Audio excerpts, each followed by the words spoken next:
জানি জানি তোমাদের তো সকলের পয়লা বৈশাখের শপিং হয়ে গেছে, কিন্তু কি করব বলো, আমি তো এখনো সময় করে উঠতে পারিনি, তাই ভাবছি আজকেই চলো শপিংটা করে নিয়ে আসি। দেখো লাঞ্চে আমাদের কি কি হয়েছিল, রুই মাছের ঝোল, মাছ ভাজা ছিল, পাট শাক দিয়ে একটা ছোট মাছের ঝাল, আর একটা মাছের টক হয়েছিল। তো এখানে আমি মাছ নিয়ে নিচ্ছি, এবার একটু খাওয়া দাওয়া করে নিই। খাওয়া দাওয়া করে আজকে যাব শপিং করতে। শপিং করতে যাওয়ার কথা বলে তো আমার মনটা ভীষণ ভালো হয়ে যায়। তো এই যে খাওয়া দাওয়া করে নিচ্ছি, আর রুই মাছ হলে, রুই বা কাতলা হলে আমি তো 2-3 পিস একবারেই খেয়ে নিই। তো তারপরেই যে এখন একটু খাওয়া দাওয়া করে নিচ্ছি।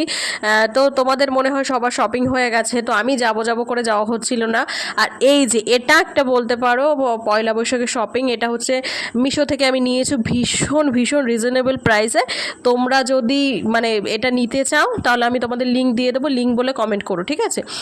আর এই প্লাজোটাও কিন্তু ভীষণ ভীষণ কমফোর্টেবল, আর এতটা কম দামে সত্যি আমি তো ভাবতেই পারছি না, মানে বিশ্বাসই করতে পারছি না। তো আমরা টোটো ধরে চলে যাচ্ছি শপিং করতে, ট্যাংরাতে যাচ্ছি। আমরা তো মধ্যবিত্ত বাঙালি, তাই আমাদের পয়লা বৈশাখের শপিং বলতে ওই কুর্তি, 2 পিস 3 পিস কিংবা নাইটি, এর মধ্যেই সীমাবদ্ধ থাকে। তো যাই হোক, এই যে দোকানে চলে এলাম। তো দোকানে মোটামুটি ভালোই ভিড় ছিল, আর মা তো মায়ের জন্য একটা নাইটি নিয়ে এসেছিলো, আর আমি মাকে একটা নাইটি কিনে দিয়েছি। আর এইখানে বুনু একটু আইসক্রিম খাচ্ছিল, ওর মাসি কিনে দিয়েছিল, এটা মাসির সঙ্গে দেখা হয়েছিল। তো তারপর এখানে যে দুটো নাইটি, আমি ভীষণ কনফিউজড হয়ে গেছিলাম যে কোনটা নেব। আমার দুটোই ভীষণ ভালো লাগছিল, মানে ইয়েলোটাও ভালো লাগছিলো, এটাও ভালো লাগছিলো। তারপরে এই যে বুনুকেও মা একটা জামা কিনে দেবে, তো তার জন্য বুনুকে মানে সাইজটা দেখছিল যে ওর ঠিকঠাক হয় কি না, কিন্তু ওইটা ওর বড় হয়ে যাচ্ছিলো। কিন্তু লাস্টে ইয়েলো কালারে এই জামাটাই ওর পছন্দ হয়েছে, ওর সাইজটাও ঠিকঠাক হয়েছে, তো আমরা এই জামাটাই নিয়েছি। আর বুনু কিন্তু ভীষণ খুঁতখুঁতে, ওকে তুমি যা খুশি একটা কিনে দিলে যে ও সেটা পরবে একদমই না। কিন্তু আমিও ঠিক এরকমই, আমিও ভীষণ খুঁতখুঁতে, তো সমস্ত কিছু যে যাই কেনে না কেন আমার কাছে দেখিয়ে নেয় যে আমার পছন্দ হয়েছে কিনা। আমার বুনু একদম আমার মতোই হয়েছে। এদিকে আমি কিছু শাড়িও দেখে নিচ্ছিলাম, কারণ সামনে একটা স্পেশাল ডে আছে, সেদিন আমি একটা শাড়ি কিনবো। তো দেখো তো এখানে দুটো কালার আছে, একটা মার্জেন্ডার মতন লাগছিল কালারটা, আর একটা হচ্ছে পার্পেল কালার। আমার পার্পেল কালার তো ভীষণ ভালো লাগে।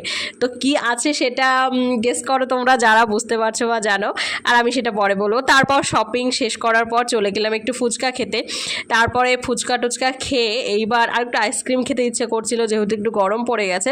তো আমি তো কর্নেটো ভালোবাসি, তো আমি আর মা নিয়ে নিলাম কর্নেটো আমাদের জন্য, আর বোনের জন্য এই আইসক্রিমটা নিয়ে নিলাম। আর সেদিন আমাদের এখানকার বাজার ছিল, তো আমার মা তো সেদিন বাজার করতে পারিনি, মানে আমরা গেছি আগে শপিং করতে, তারপর ভেবেছি যে আসার সময় বাজার করে নিয়ে আসবো। তো মা এখানে টুকিটুকি বাজার করছিল, সামনে একাদশী আছে, তো তাই জন্য কিছু ফলও নিয়ে নিচ্ছিল। আর আমার বোনুকে দেখো এখনও মানে ওই সেই থেকে মানে ওইটা চেটেই যাচ্ছে। যাই হোক, আমি ওকে একটু ইয়ে করছিলাম, খ্যাপাচ্ছিলাম। তারপর আমি তো